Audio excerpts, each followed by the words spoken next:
Good morning, ladies and gentlemen, boys and girls. Welcome to Chilltown Hoops. I'm your host, Jermaine. The youngsters call me OG. My friends call me J Dub. Let's get to it. Well, basketball season is right back in effect. So we got maybe another week before the season starts, and we've already got plenty of drama. We got the Ben Simmons situation. Turns out he reported to camp yesterday.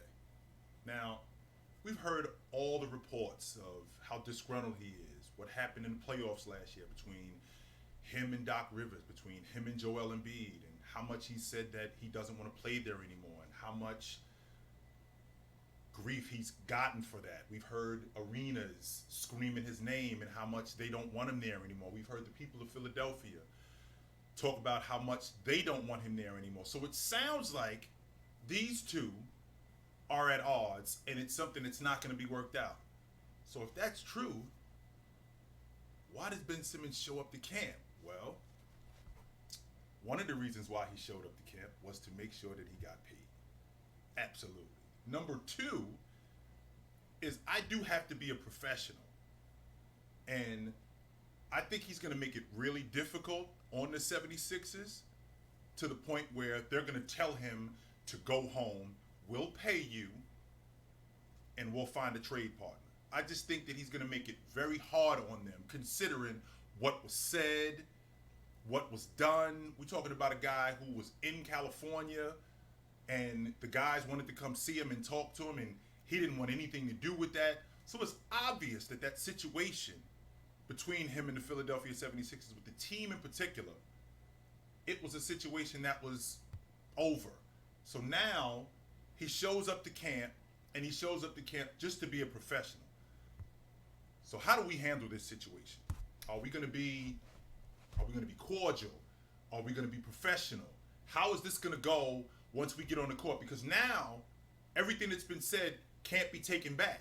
Everything that's done, this is milk that's been spilled on the counter, and we can't put it back in the container. It's already been spilled. So now we're going to be in a locker room together. We're going to be on the floor together. We're going to be traveling together. So how do we handle this? Is this something that can be dealt with on a level to where it doesn't wreck us? Because I think that as long as he's around, this is a situation that's going to get worse. Unless we have something of a reconciliation where we go, listen, guys, what I said was wrong. And Ben, what I said was wrong. And we come to some sort of reconciliation, and we're going to work this thing out, and we're going to play together. I don't think that that's likely. In fact, I think that's very unlikely.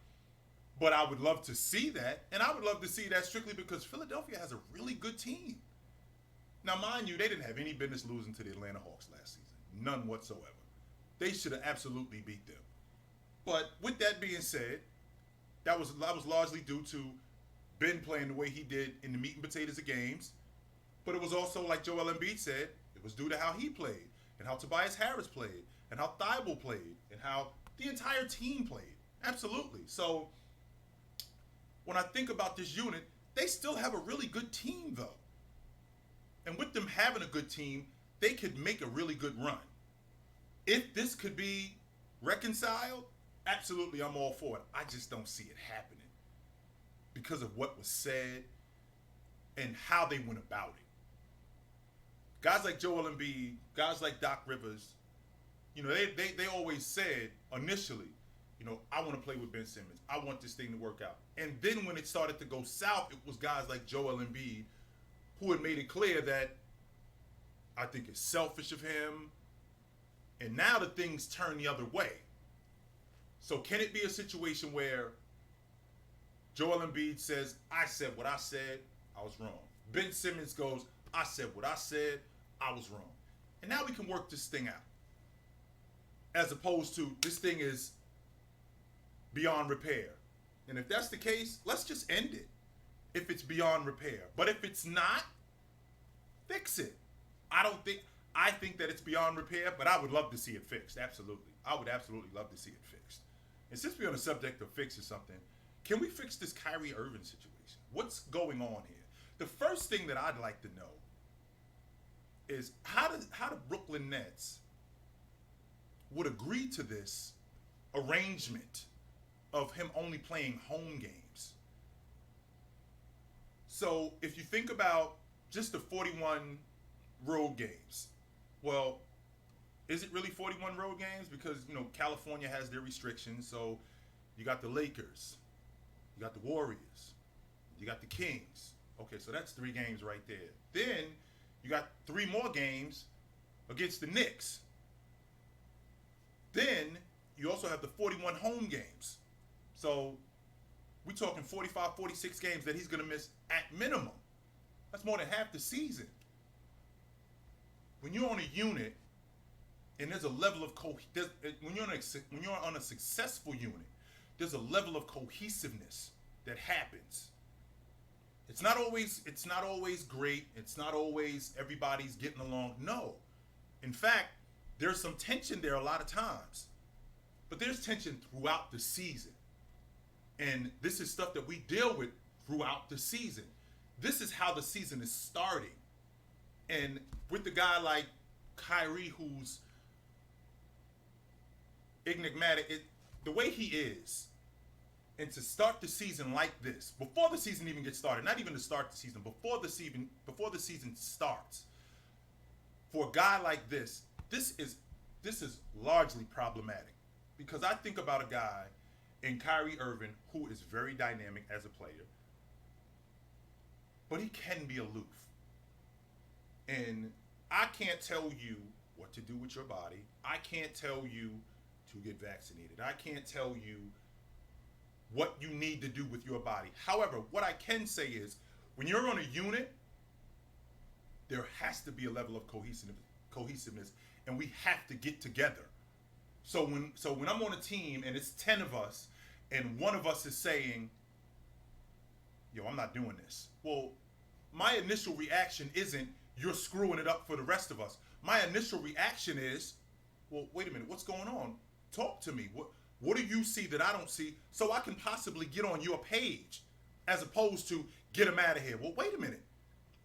Maybe because this is part of, as the season prolongs, problems that we're going to have. We don't just dump people when problems show up, right?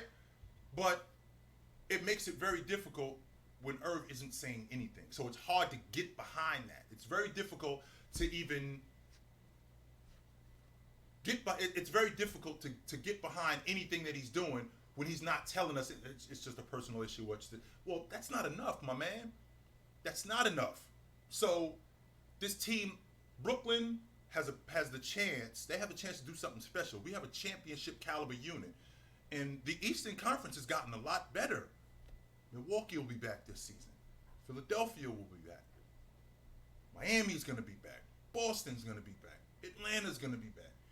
The Knicks are going to be back. Chicago's going to be in it. So we got a lot of teams that are going to be really good this season. So we have to make sure that we are together. And with this Kyrie Irving thing, I think that it's a problem that needs to be handled right now. I'm not ready to just dump him. I'm just having a hard time getting behind him when he's not telling me anything. That's the issue that I'm having mostly.